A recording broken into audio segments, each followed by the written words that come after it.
I'm going to United States versus Belgium. Do we dare do it? 2014 World Cup revenge, earlier this year revenge. Why not?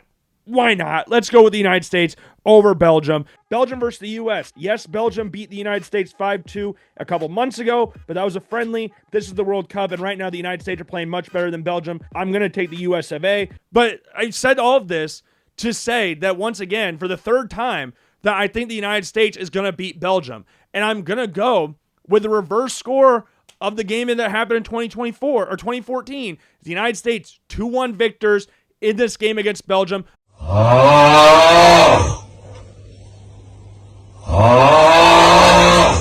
Hello, everybody, and welcome back to another Logan Blackman Show YouTube video. Hope y'all have had I want to say fantastic week, but I hope y'all have been able to recover from the last time we have spoken to each other, because as you can probably tell by the title, the United States has been, I don't know a better way to put it, but absolutely just thrown out of the World Cup by Belgium to the tune of 4-1. What a shit show of a performance. But before we get into any of that, let's go over the housekeeping items first. Make sure to subscribe to the YouTube channel. And here's the numbers again for all of you who are not subscribed. If you think you're subscribed but you're not sure, might as well just go and check and hit that subscribe button. Might as well hit the bell as well. Trying to get to 200 subscribers by the end of the 2026 FIFA World Cup. We're in the quarterfinal stage now, so we're getting close to the end, so you might as well subscribe if you haven't done so already. And also make sure to give this video a thumbs up if you're already enjoying it. But if you're not a trusting individual, I don't blame you. I'll remind you at the end of the video to like it. But if you still don't like it at that point, or if you absolutely love it, whatever the case may be, let me know down in the comment section below. And also check out all the links down in the description below, all the different links to social media, the podcast, the blog post, everything down in the description. Make sure to follow, like, subscribe, everything for every single thing you can find down there. And yeah, that would make my mood so much better than what it is. And this is a few days after the United States versus Belgium debacle. I really just wanted to sit back and kind of digest everything before going back through the highlights again to jog my memory of anything that did happen. And the game, it started off, like, outside of the game, it started off like with a very big boost for the United States men's national team, as Valérien Balogun was announced that he was going to be participating in the game against Belgium. And of course, that was met by a shit ton of controversy. I mean, Rudy Garcia, the manager for the Belgian national team, literally sat down and said, I didn't know this was April Fool's Day. Oh, April Fool's Day is July 6th or whatever day it was, July 5th. It sparked international outrage for something that was the correct call. We said this in the preview video. I didn't think it was a red card because it's all incidental contact. I'm not sitting here going like intent he didn't intend to hurt the guy. Because again, that doesn't really matter. Intent does not matter. If you go through somebody, if you clean someone out, it doesn't matter if you intended to get the ball. If you clean someone out, guess what? You're probably going to get a booking. You're probably going to get a red card. So intent doesn't really matter here, but the fact of the matter is, again, it's not a challenge. There was no challenge. If anything, the Bosnian defender initiated the contact. Apparently, President Trump got involved in this whole situation, this whole fiasco, but it just, again, sparked international outrage. And it's kind of funny how you look at how Americans take things like this and how, like, the world of soccer and the rest of the world kind of takes things like this. Because if you look at American sports, if a player is allowed to play that wasn't previously allowed to play, you can go like, well, okay, I want to beat you at your best. I want to beat you at your very best. Yeah, bring him in. This will make me want to beat you more. This will make me want to beat you more. But instead, they threw a massive hissy fit, tried to complain to UEFA about it, with UEFA coming out and said it threatens the integrity of the sport. And if you're going to sit back and say this moment threatens the integrity of one of the most corrupt institutions in the world, let alone inside the world of sports, then I'm sorry, I can't help you with this. And in the end, it didn't help the United States at all. If anything, it added more motivation to Belgium, and they absolutely wiped the floor once again with the United States. And the game started off like a bat out of hell. Timothy Castagne, we talked about in the preview how him and De Kuyper love to push forward. Like, De Kuyper had the most shots on target per 90 out of all the Belgian team. Like, they love to push forward. And Timothy Castagne, from outside of the box, like 45 to 46 seconds into the freaking game, puts an insane shot on target, and Matt Freese makes an insane save to reach up and get it out of the top corner. Like, it kind of set the tone for what the rest of the game was going to be. Is like, damn, 46 seconds into the game and we're already having to pull out saves like that? Like, that's the best saves Matt Freese has ever made in his career, and it's not even really close. And we'll talk about more about Matt Freese as the rest of this video goes on. But Belgium made quick work of the United States. They pulled an inverse of what the United States had been doing prior to this game of scoring within the first 11 minutes of the game with Charles de Ketelaere. Ball played on the ground. Well, first off, Luca Bacchio plays a ball completely across field to Leandro Trossard. He tries to send a cross in. It's deflected up by Alex Freeman. He tries to head it back. Serginho Dest and Weston McKennie just are caught staring at the ball, and it bounces, and then they're allowed to just break through when a ball is played on the ground past just standing there Tim Ream with Charles de Ketelaere getting one of the easiest finishes he'll ever have in his career. And one thing I absolutely despise, I was talking to my dad about this the other day, one thing I absolutely despise in soccer is when you get found out like that, everybody's arms go like this. Everybody's looking for something. You're looking to get bailed out. You're looking to, because you can't believe you got found out that easily. But that's just what it was. And again, that shot early on in the game set the tone for everything else, because Belgium was on the front foot the entire time, and that goal in the 9th minute was like, oh shit, this was coming. And the United States, up to that point, looked like they'd never played together. Like they were not able to string pass together. The defensive formation was all jacked up. They just looked completely lost. But the big thing that happened for the United States that felt like it was completely turning the momentum, Valérien Balogun gets fouls from just outside the box, pretty much straight on with the goal, right in the middle of the goal. And Malik Tillman steps up, and it's funny, I texted my dad and I texted my friend Brady about this Malik Tillman range. Like, you just send that and just hope. It's more like wishful thinking. At that point, you're like, no way he's going to do it to him again. And he absolutely just, I don't even know, like, it was a knuckleball free kick, and Thibaut Courtois is just on ice skates in net. The ball goes like this and then back out. It was an inch perfect free kick from Malik Tillman, and that sense of euphoria that you felt in that moment. Like, I was screaming like a little girl after that goal went in. Like, I was in my basement, my fiance was upstairs, and I'm freaking out in the basement trying to, like, be somewhat quiet because I'm by myself, but I can't help it. Like, that feeling was just so awesome. Like, okay, now we're moving. Now we took the lid off the basket, as they say, and now we're going to start pouring them in. Now we're on. I know the United States doesn't usually play well from behind, but this team's different. This team is so much different than all the teams that happened in the past. And then, as I'm getting to the end of that sentence, 61 seconds later, Belgium go right down the field and score again. You get Leandro Trossard down the left side. He gets the ball, takes on Alex Freeman and Serginho Dest, who are just watching. They take the exact same angle. They let him attack. Neither one of them closed down on Leandro Trossard, and he's allowed to get to the byline, sends a cross in, and Tim Ream just gets absolutely bullied on the back post. Like, and I don't want to sound like I'm being like super harsh or super critical or anything, because I understand Charles de Ketelaere has now scored 3 goals in the calendar year of 2026 against the United States. But let's not sit here and act like Charles de Ketelaere is some world-beating center forward. Like, he's an average center forward for Atalanta. That's about it. But against the United States, something awakens inside of him, and they just forget how to defend. And I understand the goal in March was a penalty, but still, like, these 2 goals, the movement that he's had in these goals, the lack of closing down at any position is just so infuriating, so easy. Both goals were so easy, and Tim Ream just got absolutely bodied. Like, it wasn't even a competition. Like, he just goes over the top of him, and Tim Ream's laying on his face after the goal goes in. Like, in 61 seconds. Like, you hadn't even gotten ready to, like, readjust yourself to the game being back on, and they've already scored a freaking goal. Like, what the hell is happening? How can you shut your brains off that quick? That was going to be the turning point for the United States. Now, there were a couple chances for the U.S. before halftime. I say a couple chances for the United States. There were a couple more chances in the game right before halftime. You had Luca Bacchio right before halftime. Free kick comes in from De Kuiper, and he's got a free header. Like we talked about before with the set pieces the United States has, they are good on attacking set pieces. For whatever reason, and this has been a long-standing issue with the United States men's national team, is that defending set pieces, they're very prone to allowing people to get wide-ass open or be susceptible to a set-piece goal. And Luca Bacchio he gets caught in no man's land no one's there. There's a lot of assignment errors in this play, and he's just wide open, and he just puts the ball past the post. So the U.S. gets bailed out. It would have been a tough header for him, but still, you got bailed out there, and then you go a little bit further, a couple minutes later, the 45th minute just before halftime,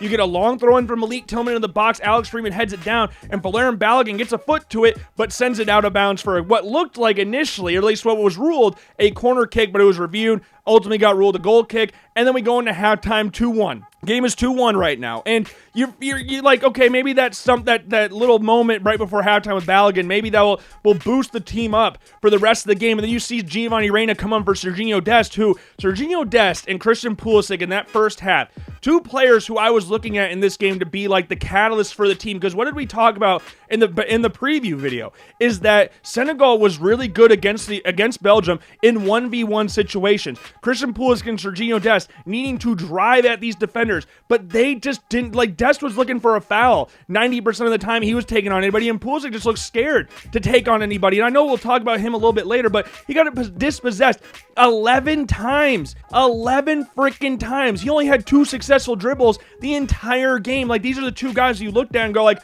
okay, they're going to attack Belgium because, again, like I said in the preview, Timothy Castagna and De Kuyper are good going forward, but they're not the most athletic. They're not the best defenders, not the greatest defenders, but they absolutely locked him down. And then Dest defensively, we talk about the goal on the first goal where he just lets it bounce in front of him when him and McKinney just kind of staring at each other. And then the second one where he just refuses to close down Leandro Trossard and just allows him the space to get to the byline before getting the cross in. He gets yanked at halftime. And I'm sitting there like, yeah, that makes sense. And Giovanni Reyna comes on. And you know me, I like Giovanni Reyna. I want him to, like, the ceiling, the potential you feel like is right there. Like, you don't want to give up on Giovanni Reyna. But this World Cup, in the last one, but there was some other stuff going on behind the scenes in that one. But there was it's not fully clicking there.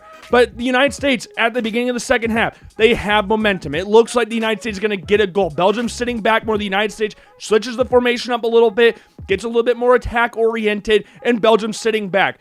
And then I don't have a better way to describe this other than the worst goal I've ever seen given up in any capacity, in any league, at any level of all time, where you got Michel plays the ball deep. He gets the ball from Thibaut Courtois. He plays it deep, lumping ball forward. It goes over everybody. Matt Freese comes out to collect it, chests it down, and then just kicks the shit out of the ground. Looked like my freaking golf swing. And then he gets taken off him, and then Vanaken just plays it past Tim Ream, who makes it look like the most unathletic play of all time. Like, if he just stands still, he blocks the ball. But no, you get Matt Freese shutting his freaking brain off, and then Tim Ream following suit by just getting out of the way of the ball, lifting his leg and getting out of the way of the ball. You remember what we talked about in the Turkey game with Weston McKennie jumping out of the way of Sebastian Berhalter goal? Like, that's kind of what Tim Ream did in this situation. Like, all you have to do is stand there, and you're going to hit, the ball's going to inevitably hit you. But Matt Freese, I know there's, like, in the new age of goalkeeping now, like with Manuel Neuer, and you look at Ederson, like, goalkeepers now more than ever are kind of required to play with their feet or be able to play with their feet. But in that situation, kick the shit out of that ball. I don't care if it goes 100 yards out of bounds. I don't care if it lands in the freaking ocean. I really don't give two shits on where that ball goes. Just get it out of there. And he's looking for contact. He's looking for the contact from the Belgian forward, and he gets deflected off him. He tries to play it sideways, deflects off the defender, and then here you go. Vanaken just slides it past Tim Ream again, doing a pirouette in the goal box to put Belgium up 3-0, and then that's the game. You could have just ended it there. And prior to that goal happening, Christian Pulisic gets hurt. And now that we find out, I'm glad I recorded this later, but Christian Pulisic has now reported that he has a microfracture in his fibula and tibia with a bone bruise. So he's freaky. It doesn't feel very good. It don't feel very good. And he just kicked the shit out of Yuri Tielemans' Achilles. Like, he tries to take a shot on target. He tuts it on his right, tries to take a shot, just kicks Yuri Tielemans, and then he's out. And then he's limping around the rest of the game, and you hear Stuart Holden on the broadcast just going like, dude, just go down. Just go down. Like, just go down. If you're hurt, go down. And the referee will have to stop the game because you're on the field. If you're off the field, then yeah, they don't need to stop it. But you go down on the field, the referee has to stop the play. But because he doesn't go down and he's just walking around, then Belgium's able to counterattack, but Belgium's able to capitalize. And it's not even just because of that. But still, like, if he goes down, that situation doesn't happen. But Matt Freese, Tim Ream, I have absolutely, this is going to sound funny because I spent a long time talking about it. I have absolutely no words for what I saw in that exact moment. Like, that's the one where you're looking at and just like praying something happened. There has to be a foul somewhere. There's no way Matt Freese would pull a Younghoe Koo and kick the shit out of the ground. There's no way that would happen. He's the United States #1 goalkeeper. He's the starting goalie for the U.S. in the World Cup. There's no way that he would just kick the ground. And there's no way Belgium just scored that goal. There's no way. And it happened. And you're sitting there like dumbfounded, like, what the hell was that? Like, and it's so, it just killed everything right there. I'm not gonna act like the United States was good or the United States deserved to win up to that point or they deserved a goal up to that point. The attack was looking better at the start of the second half, but any hope that the United States had at that point in time was null and void. And I texted my dad and Brady again and said, hey, Belgium scored 2 goals. They were down 2-0 against Senegal, and Lukaku and Yuri Tielemans score in the 85th, 89th minute, and they win an extra time. Like, hey, maybe that happens. But the difference is the United States, again, acted like they had never played with each other. And there were a couple moments after that stupid-ass goal, like Balogun gets sent in free. You have Giovanni Reyna playing a ball over top. Michel misplays it, and Balogun's one-on-one with Courtois. They get the angle closed down. He tries to take it near post with his left. Courtois saves it, and yeah. And Sebastian Berhalter gets a chance in there as well. Ball falls to him. He takes a controlling tuss, lashes it with his left foot, goes just wide of the bar, or just wide of the post, sorry. And like, he's trying to pump up the crowd. He's trying to get the players motivated, but at that point, any attempt of motivation was dead and buried. And then it was even more buried when before this, like, Pulisic gets subbed off in, I think, the 59th minute or something. 65th or 67th minute of the game, Belgium goes, you know what? This game's not bad enough. We're going for the freaking kill. And in come Romelu Lukaku and Jeremy Doku. 2 of arguably their 3 best players go onto the field. And Romelu Lukaku, Chris Richards gets closed down. Ball gets played in the Romelu Lukaku. He cuts on his right, takes a couple touches, and just puts it across Matt Freese net for the 4th goal of the game. And you can hear John Strong in the podcast. Don't give up a 4th. And then right as he says that, Romelu Lukaku scores 4-1. The United States done, buried. It's done. Absolutely done. Everything that led up to that point completely crumbled down. Like a real House of Cards situation here. And everything just fell down. And the United States goes from a potential conversation of being the greatest United States men's national team of all time. We alluded to that in the preview, to now we're talking about what the hell did we just watch? Like, and this has been a conversation with the United States men's national team for years now, even before Mauricio Pochettino with Greg Berhalter and stuff like that, where the lights get bright and this team just freaking crumbles. They don't have that inner dog that you want to see from the national team. Now, we've seen from lesser talented national teams in the past that would step up in this situation. Like, you look at 2014. This is a prime example because the 2014 team played Belgium in the exact same round, but a better Belgium team. Like, if you would have looked at those 2 teams and said now, you would have said the United States is better and Belgium is worse. I think everybody would agree on that. Yes, you still had Courtois, Lukaku, De Bruyne, all those guys, but they're worse overall than what they were in 2014, and the United States took them the extra time. Tim Howard, 16 saves. We already talked about this, like the Julian Green goal, De Bruyne and Lukaku scoring, Chris Wondolowski's miss, all that stuff, but the doggedness, the fight that team had, regardless of being not as talented as this United States team. Like the United States, I love him. I mean, I'm a Sporting Kansas City fan, so I love him. But Matt Beasler, Omar Gonzalez as a center back partnership, like that's not that you don't look at those guys. You would never look at a guy like those guys now and say they would go into the national team. I think most people on social media, if they made the national team right now, would sit there and go like, oh my God, we got some MLS guys. We got these stupid MLS guys that are going to make an appearance with the national team. Oh my God, these guys suck. And yet they played better against a better Belgium team than this most talented generation of United States soccer ever. Mentality, they're very weak. They can beat up on the teams they're supposed to beat up on, but when it comes to a team that's either equal or maybe even better than them, they absolutely crumble. The lights are the brightest, and they just freaking fell apart. Like, you would never have guessed that this team put 4 goals past Paraguay. You would have never guessed that. You would have never guessed any of the performances that you saw up to that point happened based on that performance. So that's why their reaction's the way it is on social media, because it's so different. It's the antithesis of everything else that had led up to that point.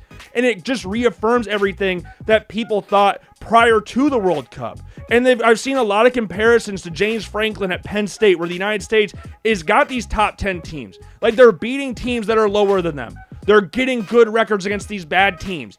And then you play a top 10 team. And for comparison's sake with James Franklin was 4-21 at Penn State against top 10 opposition. If that's not the perfect encapsulation of the United States men's national team, I don't know what is. Because that feeling you had going into this game, where you're like, and I said this, I said it 3 times. I couldn't have doubled down anymore if I tried. I said it in the pre-World Cup video. I said it in my knockout stage predictions on TikTok. And I said it in the Belgium preview. 3 different times I said the United States would beat Belgium.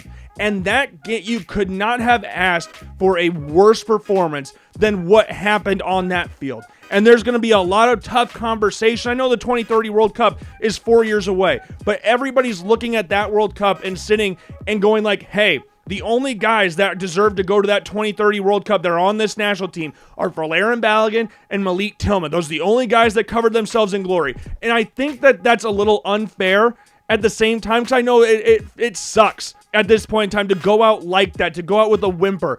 And there's going to be some players that were regulars for the United States men's national team once upon a time that may never play for the United States at a World Cup ever again. But to sit there and go like Weston McKennie, Tyler Adams, or even Christian Pulisic and say that they don't deserve to go to the 2030 World Cup, there's not going to be a lot of players. Maybe there is. Maybe I'm completely wrong. But you have to take, like, the criticism's deserved. It's much deserved. We need to stop being so pandering to this national team. And they're like, oh, well, this guy deserved it, this guy. No, you need to take the shit out of them. That's what real soccer countries do. That's what real footballing nations do. Like, you don't think the Italian national team's walking around all pretty chest puffed out over there? They've missed the last 3 World Cups. No, they're getting shit on every single day. Brazil, do you think they're happy with their round of 16 exit to Norway? No, not at all. They absolutely blasted him. I talked about the South Korea manager. They literally blurred him out on the news feed because they crashed out in the group stage. Like, yes, the players need to get shit on. They need to. It's gonna happen. You can't be pissy about it. You can't say, oh no, well, they tried. No. They crashed out of the World Cup in the biggest moment potentially in United States men's national team history. The criticism is deserved. It might be a little over the top in some places, but you got to get used to it. You're 28 years old. You're 27 years old or whatever. You don't need daddy sitting behind you and their mommy and daddy sitting behind you and back you up. Like we see Christian Pulisic's dad every single time anybody has criticism about him. Like he called out Landon Donovan before. Christian Pulisic had a freaking documentary made about him. We had his dad talking about. Timothy Weah said that the former U.S. players were evil. Like, guys, grow a pair. This is gonna happen. You shit the bed once again. Now you gotta pay the piper. And this isn't the first time the United States men's national team has sucked ass in these moments. You look at the Copa America on home soil. You get grouped. You look at the past couple Nations Leagues, losing to Panama. You crashed out in these major positions for the United States. You sucked. You sucked in the round of 16 of the 2022 World Cup as well. You lost 3-1 to the Netherlands. That game was never close either. You got a fluky goal from Haji Wright. That's what this is all about. It's so infuriating to see this. Like, I'm not sitting here going like the United States needs to go on to win the World Cup, but you want to see a better performance than 4-1 and not even being in the game for a half second. You got a goal, 61 seconds later, your brain shuts off and you allow a goal. Like, it's just easy goals. It's not like they're working hard for these goals. You're allowing them to happen right in front of you. And the players you need to step up are never stepping up. Like Christian Pulisic is the face of U.S. soccer. For better or worse, Christian Pulisic is the face of U.S. soccer. I said prior to the World Cup, I don't think he's the best player on this national team. And I think the performance against Belgium, I think it's getting overblown a lot because people are talking about he sucked the entire World Cup. You can't take away the first 45 minutes against Paraguay. You can't take that. The second half when he came out against Turkey, he was good there. But he wasn't the go-to guy. He had 0 goals in this tournament for the United States. And out of 7 World Cup matches for the United States, he's left injured 3 times. 3 times. You look at the Iran game in 2022, he left at halftime. You look at the Paraguay game, he left at halftime. And then you see this game, he left at halftime. 7 matches, he's been injured or taken out 3 times. 3 times. And he missed the game against Australia. I don't think he wants to be the face of U.S. soccer. I don't think the lights might be a little too bright sometimes, and I'm not just singling him out with this situation. I'm talking about him because he is the proverbial face of U.S. soccer. If you think of U.S. soccer, everybody, no matter what corner of the United States is, you know of Christian Pulisic. You might not have watched him play, but you know of Christian Pulisic. And they got the stuff coming out about like him sitting out the Gold Cup last year, which we talked about before, which we thought was bullshit. Like sitting out the Gold Cup to be well rested. I know this is a freak injury that he wasn't expecting to happen, but the amount of injuries he's having over this time period is just like, dude, put him in a freaking bubble or something. Like, I don't know what to do. Like, it's getting so infuriating at this point. I'm not like singling out the injury against Belgium, because I understand like a bone bruise, microfracture, like micro is the thing everybody's looking at here, but that's still gotta hurt like shit. He wasn't gonna help the United States from that point. But I talked about this in the last video.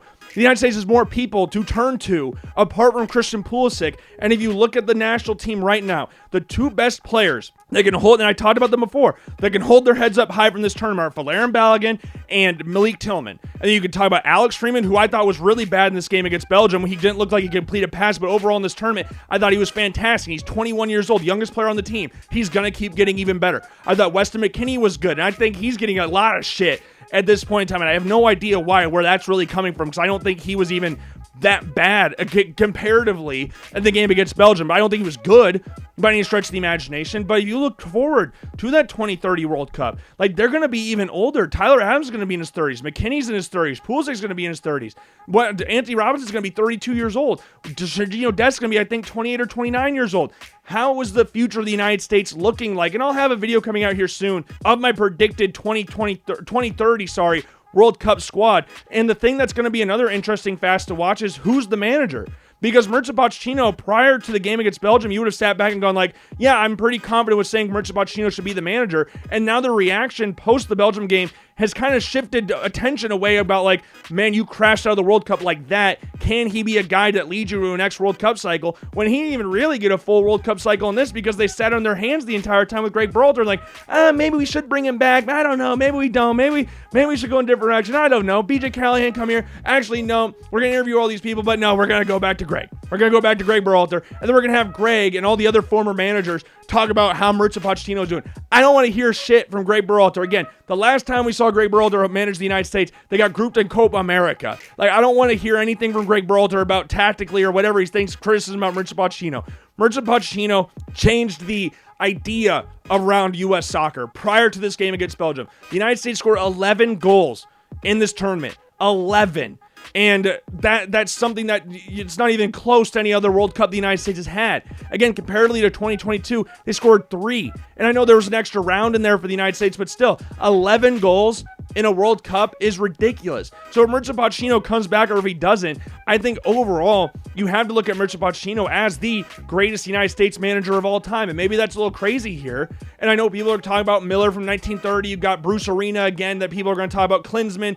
But from the feeling around those games prior to this one, that feeling was immense. And you felt like they could actually go on to do something. And there's only so much coaching you can do in that game against Belgium to where the players are not just going to fold under the pressure. Because that's just, again, what happens all the time. And I saw someone post this on Twitter. It's not a golden generation. It's a bronze generation. Because far away, you see that and you go like, oh, bronze looks like gold from far away. But the closer you get, it turns out to actually be bronze. And the 2030 World Cup's going to be an interesting one. And there's going to be holdovers from this squad, and I know a lot of people aren't ready for that, but there's going to be like maybe 9 or 10 players continue on with the national team in 2030. Now, I don't see Matt Freese ever being there again. Matt Turner, same thing. Tim Ream, Miles Robinson, Christian Roldan, which what a wasted roster spot, was hurt the entire World Cup, didn't even do anything. And then there's players you're going to have conversations about, like Giovanni Reyna. What's his future look like? And you're talking about potential, like Giovanni Reyna, talent-wise, might be the most talented player the United States has, but he just never seems to put it together at any level. Like, you just can't get to consistency out of him. Brendan Aronson, Timothy Weah, 2 regulars for the United States for the past however many years, they struggled in this World Cup barely saw the field, and they both sucked against Turkey. Then you look at like Mark McKenzie. You look at Serginho Desca being like someone you look at there. Ante Robinson's getting older. He got to develop some more left backs. There's a lot of conversations for the United States moving forward. But that feeling you had after the Belgium game, don't let it damper the rest of the feelings that you had at the 2026 World Cup. That's all I've got for you today on this episode of the Logan Blackman Show. I do hope you enjoyed this more than the game against Belgium. And, yeah, make sure, again, to subscribe to the YouTube channel. Here's the numbers. Make sure to give the video a thumbs up if you enjoyed it. If you liked it more than the United States performance against Belgium, make sure to give it a thumbs up. And leave a comment down below why you feel the way you do, whether you loved it, hated it, whatever. Let me know anything down in the comment section below. Also, check all the links out in the description. Twitter, Instagram, TikTok, all that great stuff. Apple Podcasts, Spotify. Go to LoganBlackmanShow.com. Check a lot of stuff out on there. And, yeah, disheartening way to end the World Cup, but it was a fun World Cup. And this World Cup's been fun in general, barring that. So, I'm intrigued to see what the future looks like. And it's going to be a long time till 2030, but let's hope they figure some shit out. So, again, I'm not sitting here saying they got to win the damn thing, but, like, again, just put a performance in. That's all I want. That's all I really want. And, yeah, I'll leave it at that. Hope you guys enjoyed, and I will see you guys later. Peace.